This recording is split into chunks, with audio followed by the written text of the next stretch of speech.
Jean-Michel Delalbo, que vous avez vu dans le film, qui est acteur et professeur. Morgane Douga, documentaliste.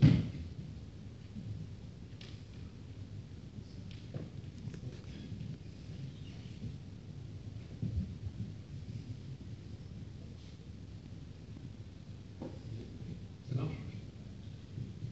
Je ne sais pas si vous avez des questions, peut-être pour commencer, pour raconter un petit peu la... Vous avez des questions? D'accord. Non, là, je voulais vous présenter un petit peu la genèse de ce film, donc, qui a été initié par une équipe de professeurs et d'élèves de l'établissement Notre-Dame de Raison, qui ont fait appel, entre guillemets, à l'ESTAB, l'École supérieure audiovisuelle à Toulouse, pour développer un partenariat pour tourner ce film avec le label de la Maison Centenaire. Et donc, à partir de là, un travail de recherche qui avait déjà été commencé en amont a été développé et approfondi. Puis on a commencé à tourner le film avec les élèves, avec l'idée de les inclure toujours dans le parcours dans le film, et pour développer ce projet.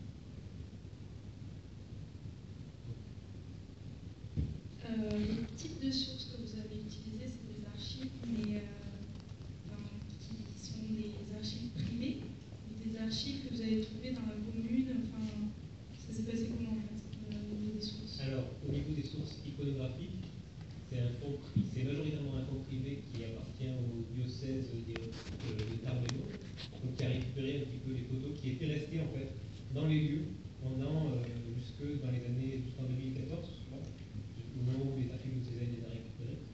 Et après, il y a eu les archives départementales, donc qui ont fourni pas mal de documents plutôt papier et de photos. C'est-à-dire qu'en fait, donc l'administration, et José Cubero l'a très bien expliqué dans le film, l'administration est sur une administration civile. Donc en fait, c'est un délégué du préfet. Et donc à la fin de la guerre, donc on a la date, je pense effectivement décembre 1919, quand on dit que le directeur s'en va, je pense qu'il part avec les archives du camp, donc les archives administratives, les dossiers, tous les registres de courrier, etc. Et donc tout ça, via la préfecture des Hautes-Pyrénées, aboutit aux archives départementales des Hautes-Pyrénées. La seule exception, c'est effectivement les fonds iconographiques, donc les photos. Alors on a des photos dans les dossiers, dans certains, puisqu'on a des dossiers individuels sur les internés et leurs familles, alors parfois avec quelques photos dedans. Et sinon, effectivement, l'essentiel des photos sont restées sur site, parce que les avions ont été ensuite pris en charge par la congrégation qui revient donc en 1923, et ensuite par le diocèse au moment où la congrégation des Terres de Garaison quitte donc en 2014 l'établissement. Et puis il y a aussi, il ne faut quand même pas oublier, les collections de Joseph Verdier, donc, qui est un collectionneur de cartes postales de Pyrénées, mais qui habite dans la banlieue de Tarbes, mais qui a été enseignant dans le Magnoac, et qui a une exceptionnelle collection de photos et de cartes postales, et qui l'a mise à disposition. Donc il y a un mix de documents, en gros, de ces trois problèmes. Je ne sais pas si ça répond. Oui, il y a aussi les associations de Boulogne-sur-Gesse, Camélard et Pilagès, qui ont participé au film et qui ont fourni quelques photographies aussi. Monsieur Mortoni.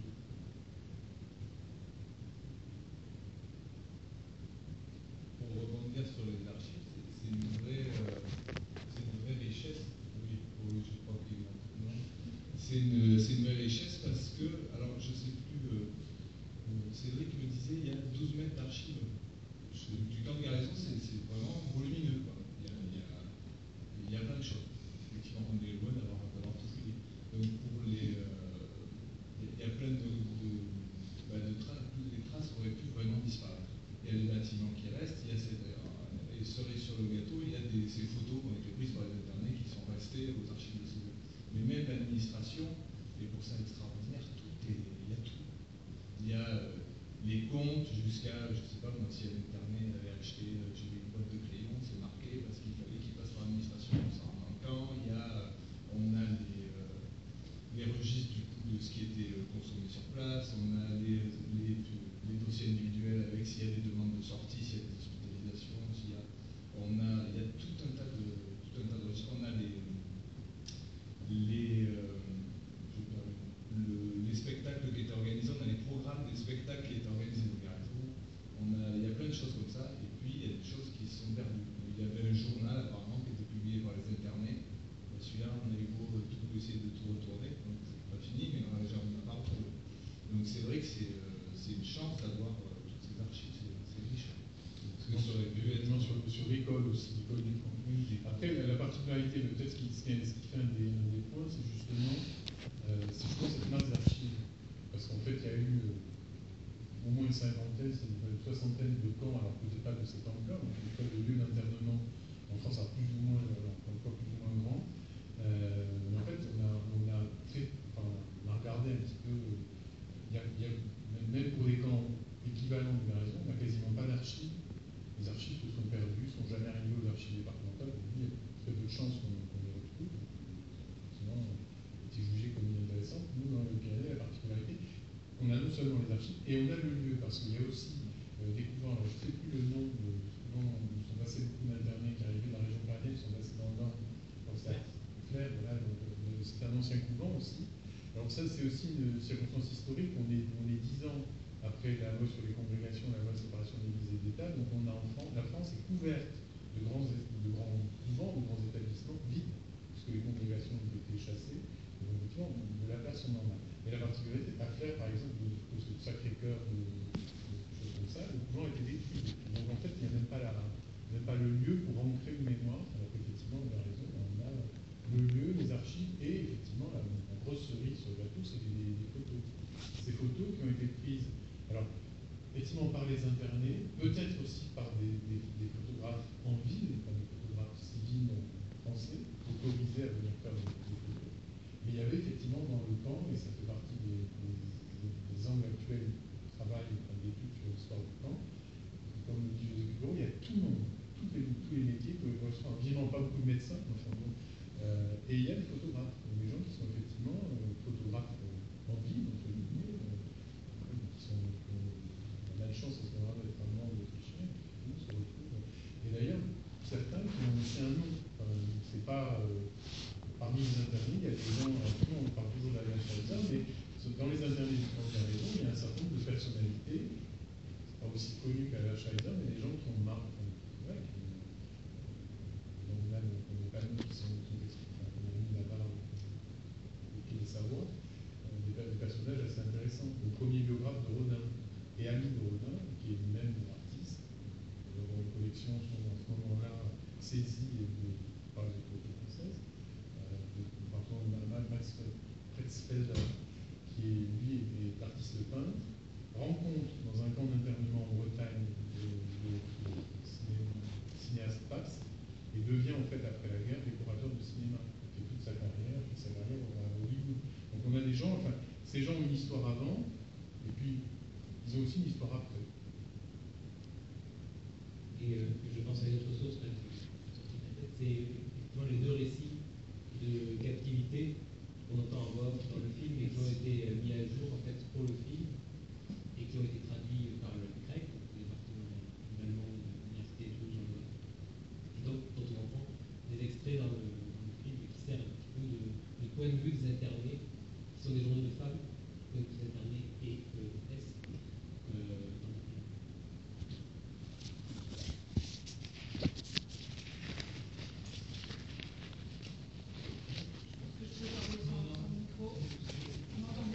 Très bien. Je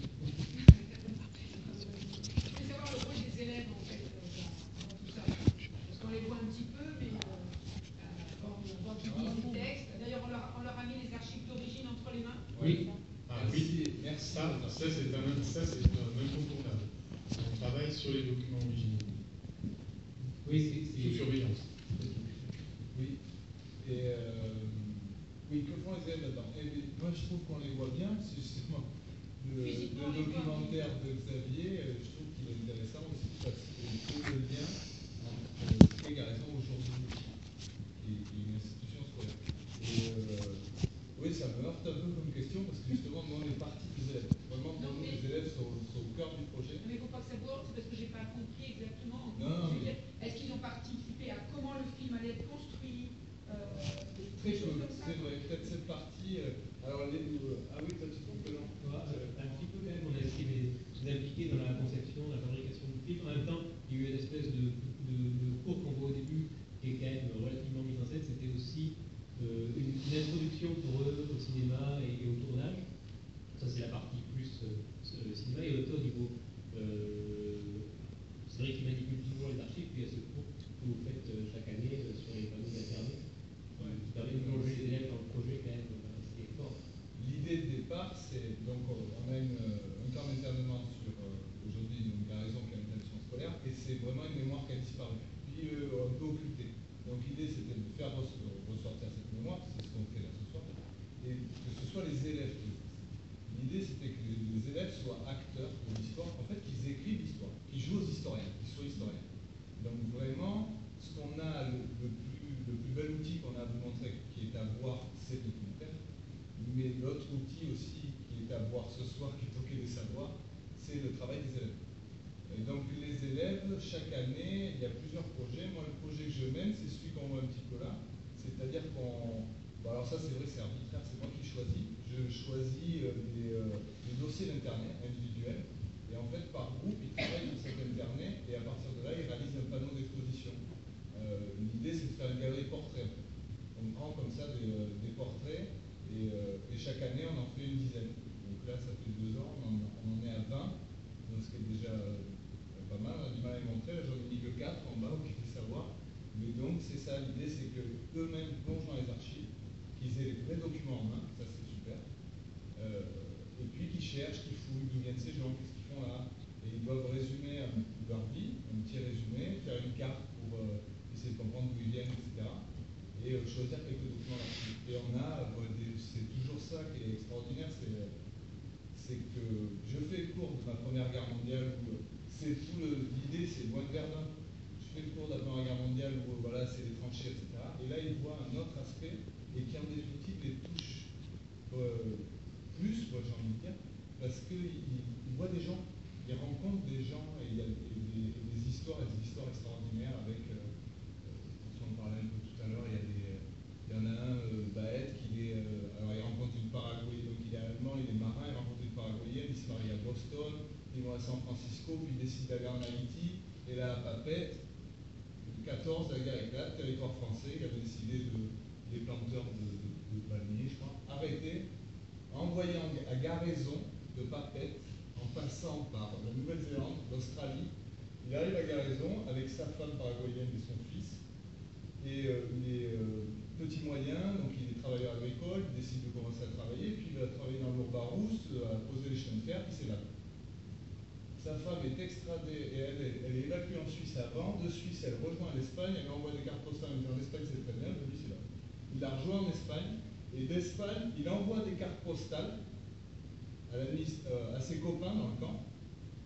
Et donc nous, bien sûr, on l'a dans les dossiers, parce que l'administration est furieuse.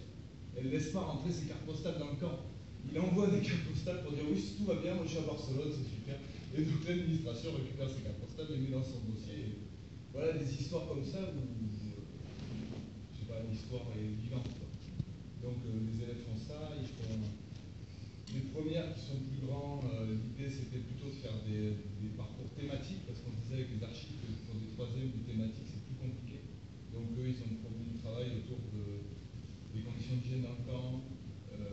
On est en train de travailler à l'élaboration d'une page Wikipédia, parce que tout simplement il n'y a pas de page Wikipédia à Camp Garrison. Donc là ils ont fait quatre thématiques, on va dire. Il y a les statistiques, savoir qui était là, c'est des hommes, plutôt des femmes. On a des recensements, donc on a exploité ça pour faire des stats.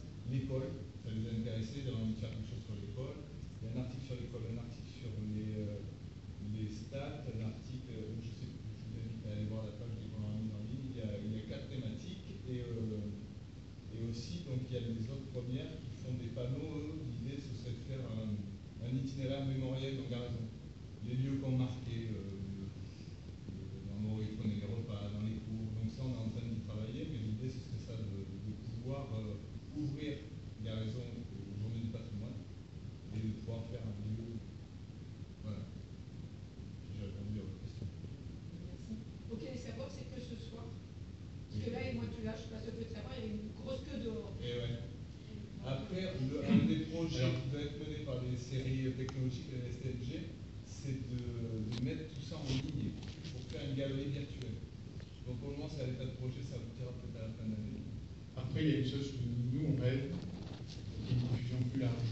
Alors, quand Xavier va boucher ses oreilles parce qu'il va devoir rougir, je ne sais pas ce que vous avez pensé du documentaire. Enfin, moi, j'ai la prétention d'être un peu historien, pour un travail de fin d'études d'un débutant, chaque diplômé, on a un documentaire historique d'une qualité exceptionnelle. Enfin, on ne voit pas, même aujourd'hui dans la diffusion, à la télévision, on a rarement des documentaires aussi bien montés, aussi complets, où l'histoire n'est pas manipulée, où les paroles qui se rencontrent sont entendues, respectées. Enfin, voilà, moi qui l'ai vu déjà 3 ou 4 fois, à chaque fois je vois une réflexion, une construction dans ce documentaire.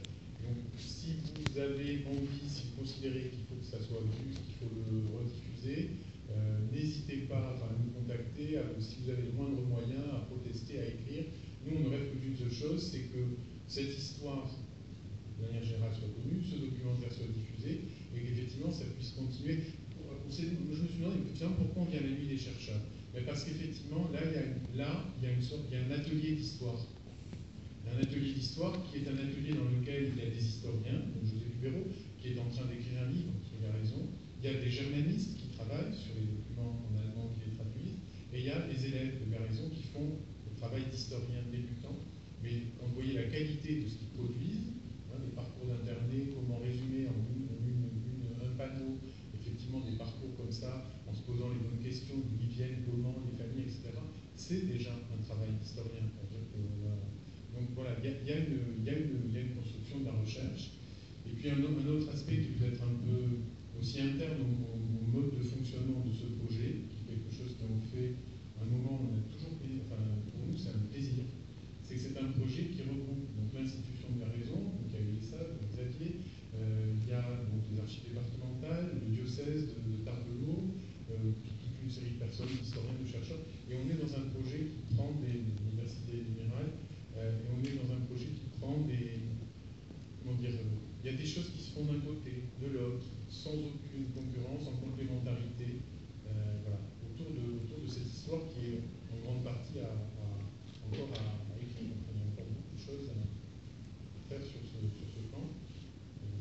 Après, on n'est pas naïf non plus. On est citoyen aussi. Et travailler sur un camp d'internement non daté, c'est pas non plus, c'est un moyen d'apporter de la réflexion aussi sur le présent. Je ne pense pas que l'histoire nous empêche de faire quoi que ce soit, mais si elle peut au moins nous faire réfléchir, y compris à notre présent, ça peut être intéressant. Moi, justement, je trouve que c'est très très bien d'avoir fait ce documentaire parce que justement, comme vous dites, en fait, il faudrait qu'il soit lancé dans plusieurs écoles ou universités parce que franchement, avoir un autre point de vue que la Première Guerre mondiale sur Verdun, à voir s'il y en a assez. Et justement, ça fait du bien de voir des documentaires comme ça, en fait, pour montrer qu'il y a eu d'autres endroits, qu'il y a eu d'autres histoires. Voilà, moi je viens d'Auch, donc je ne sais pas si vous connaissez, mais on n'a pas vraiment accès en fait aux archives et c'est vraiment dommage qu'il n'y ait pas des gens comme vous qui puissiez en fait faire justement l'histoire d'Auch.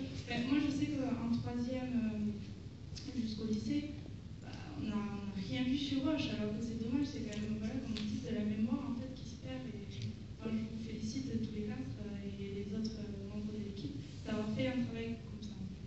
Après, pour nous, enfin là je peux me faire d'après de ma collègue Bugette, j'ai fait encore avec elle aujourd'hui, pour nous c'est un des fondamentaux de notre métier d'archiviste, mais nous, il faut qu'on ait les médiateurs. Alors là, on les a eu avec les enseignants de Garaison, nous on n'a pas forcément, nous on a vocation à mettre les sources à disposition. Mais on y tient énormément à ce qu'effectivement les sources de l'histoire, y compris locales, que l'histoire puisse être enseignée par les enseignants. Je donne toujours l'exemple des cahiers de doléances de la Révolution. C'est très bien d'étudier la Révolution française, des cahiers de doléances de Sucy-en-Brie. C'est ce que j'avais dans mon histoire de troisième. Mais c'est tout aussi intéressant d'étudier la Révolution française avec les cahiers de doléances du lieu où on habite. Ça veut pas dire qu'il faut c'est pas pour faire de l'histoire locale, pour le plaisir de faire de l'histoire locale, mais de montrer que l'histoire, elle se passe partout. Et que c'est pas uniquement une matière qui est quelque part dans un hors-sol. Et donc nous, on est là. Et ça nous étonne à chaque fois avec mon collègue Cédric Breu, parce qu'on nous dit c'est super ce que vous avez fait, mais on a fait que notre métier et ce que tous nos collègues en France seraient prêts à faire. Évidemment, il faut avoir les sources, la ressource, le moment, etc. On a dans nos services, les services éducatifs qui ont cet objectif-là, c'est-à-dire de médiatiser pour le public scolaire, pour les enseignants, les archives départementales, communales, ce qui peut concerner, ce qui peut enrichir avec des sources locales l'histoire générale. Oui, mais enfin, nous, à Roche, justement, ce que je veux dire, c'est que nous, on n'a pas eu ce privilège de toucher les archives, d'aller voir de près. Nous, la seule chose qu'on a pu faire sur la guerre mondiale, c'est aller visiter le petit musée qu'il y a en bas de la rue. Enfin, bon, il n'y avait pas grand-chose. Donc, du coup, c'est vrai que c'est dommage de ne pas avoir un point de vue de là où on est de notre région. Voilà. Il faut souhaiter que les prochains élèves d'Auch viendront à Garaison. Oui, après, Ou alors, si je deviens prof, premier je le fais. On s'est posé la question à un moment d'organiser quelque chose comme ça, un lieu mémoriel où on pouvait mettre les panneaux de film et faire que le public scolaire local puisse savoir, parce qu'on se dit que c'est un lieu de patrimoine. En fait, je pense que des établissements scolaires qui étaient quand même littéralement dans la guerre mondiale, il n'y en a pas. Donc, je ne sais pas, c'est resté après, on s'est dit que c'était peut-être pas grand monde qui s'est intéressé, mais c'était un des projets. Il y aura un lieu mémoriel sur place. Et déjà, le fait de le mettre sur Internet, de montrer les portraits des élèves, ce qu'ils ont fait, c'est déjà super intéressant de le mettre sur Internet, comme ça au moins on voit, et pareil pour la page Wikipédia. C'est déjà pas mal de montrer qu'il y a certains collèges ou lycées qui le font, et du coup peut-être que ça va amener les autres à le faire aussi. Honnêtement, la première motivation, c'est de voir la tête qu'ils font. C'est de voir, quand ils ont créé une page Wikipédia, quand on a montré les panneaux, de voir quand ils voient le film que c'est eux qui l'ont fait. Et après, ce qui est extraordinaire, c'est ce que expliquait François, c'est que du coup, ça marche. Du coup, il y a des gens qui voient, qui disent, ah, c'est bien ce qu'ils ont fait. Et ils nous appellent, et du coup, ça ouvre de nouveaux partenariats, et ça crée d'autres choses, d'autres idées. Mais à la base, rien que le fait que ça valorise leur travail. Ils se disent qu'ils créent quelque chose d'utile qui va être diffusé, ça change complètement leur rapport à leur motivation à chercher, à comprendre, à construire. ça, c'est une expérience globale que nous, on a dans les services éducatifs. Pourtant, dans les Pyrénées, pour des raisons immobilières, etc., immobilières, on accueille peu d'élèves, malheureusement. On s'est toujours rendu compte que les enseignants qui viennent avec des classes, des archives, qui travaillent sur des archives avec des classes, on a toujours le même retour, c'est qu'effectivement, on leur fait une cours d'histoire concrète. C'est pas un prof qui parle au tableau qui écrit des choses, comme au début, c'est on voit des vrais documents. Et ça marche encore mieux avec les élèves non scolaires. C'est-à-dire qu'effectivement, il y a apprendre, faire de l'histoire à partir de documents, c'est-à-dire en fait ce qui est le métier d'historien, c'est même dire une horreur quand on est à l'université, j'ai quitté, ce qu'on ne fait plus dans l'enseignement de l'histoire universitaire. Parce que maintenant on forme des gens qui sont diplômés en histoire qui n'ont quasiment pas fréquenté les documents. Voilà, ça c'est acquis pour la réforme de l'AMD, donc ils vivent nos salles de lecture. Mais c'est ça, et ce contact des scolaires avec le document d'archives, c'est ça qui fait l'histoire.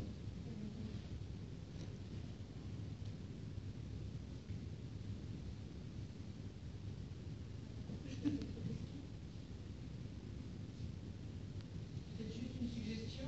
Pas loin, il y a le musée départemental peut-être ça serait bien de faire une expo, quoi. Il y a eu la retirada il n'y a pas très longtemps. Ça serait peut-être bien de jour faire quelque chose sur la raison là, quoi. Oui, on les panneaux sur la vie, oui, mais. Vous les avez contactés pour leur proposer? Non, on retient mon autre idée. L'idée, c'est qu'effectivement, il y a donc ces panneaux, ces parcours d'Internet, donc une dizaine de panneaux par an pendant quelques années. On va finir par avoir une quarantaine de panneaux, c'est tout à fait. Et je crois que ce qui est dans la démarche aussi, et on l'a dit, c'est aussi dans le côté humain, ces parcours d'individus. C'est-à-dire que c'est pas. Et moi, je crois beaucoup dans l'accès à l'histoire, je crois beaucoup à cette question de parcours. C'est-à-dire se rendre compte que l'histoire, c'est une somme d'histoires d'individus. Et que, voilà, et c'est pour ça que ça parle, parce qu'on voit les photos du machin, avec leurs enfants. ça donne un concret humain différent que de dire voilà, à la bataille de machin, il y a 200 000 morts. Ça parle pas, il faut les deux. Mais ça parle moins que d'avoir effectivement ce qu'on peut faire par exemple un parcours de poids lu. Un combattant, on voit qui il est, d'où il vient. Et ça, je crois que c'est quelque chose qui rend plus humaine une histoire un peu. Des choses qui se rencontrent. C'est l'importance des visages. Non, Au niveau du livre, est-ce qu'on peut les trouver en bibliothèque ou est-ce que c'est vous qui avez exclusivement En librairie. Péricrinateur, éditeur. Pour la bonne somme de 980. Il y a également un DVD Moi, j'ai payé 6 € suite à la sur Internet. 3 € plus 3. Contact avec l'établissement. Absolument, il faut prendre contact avec l'établissement qui a raison et il leur dit à plus de 25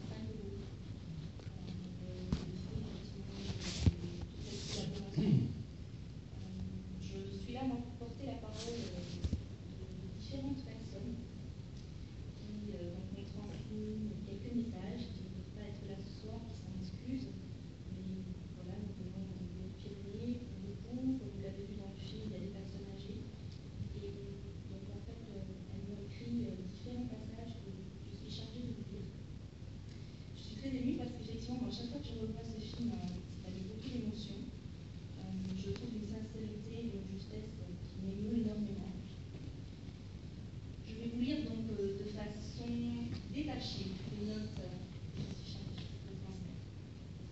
Donc dans l'idée, chaque participant a envisagé le projet Garrison pour l'enseignement en 14-18 comme un lieu d'expérimentation et de médiation, de mise en réseau, un espace collaboratif et un laboratoire.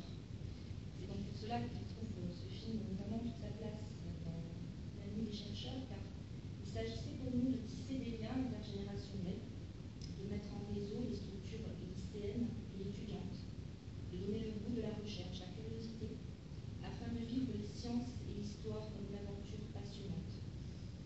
En qualité d'enseignant, c'était aussi envisager une pédagogie active où les élèves sont, ce que nous souhaitons en tout cas à la maison, les pionniers de la culture.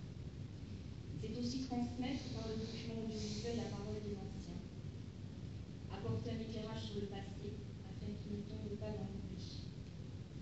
Nous tenons donc à rendre hommage à évidemment Xavier Dolan, Camille Boulanger, notre ingénieur son, Pierre Roch à l'image, nos ingénieurs ingénieux qui articulent dans Loin de Verdun leurs compétences artistiques, scientifiques et techniques. Le film devient ainsi, grâce à l'esthétique de Lézard du Lara, une expérience esthétique de création-recherche et de recherche-action, un lieu d'interrogation sur les mémoires individuelles et collectives, leur rapport au temps, à l'histoire personnelle et à la transhistoire. Et enfin, donc, la parole des pères de garnison, les anciens, qui expriment toute leur gratitude à ceux qui nous ont invités ici et qui ont su, donc, grâce à toute cette collaboration, trouver et retrouver l'esprit de la grande famille de garnison, qui a permis à cette petite flamme, qui a humblement brillé de 1903 à 1923, de reprendre vigueur et de faire de Garrison institution ce qu'il est actuellement. Voilà. Donc, pardon d'avoir bafouillé, c'est vrai que c'est avec beaucoup d'émotion que je transmets cette parole. Et merci Xavier par ce film, merci à chacun de vous l'avoir transmis ce soir.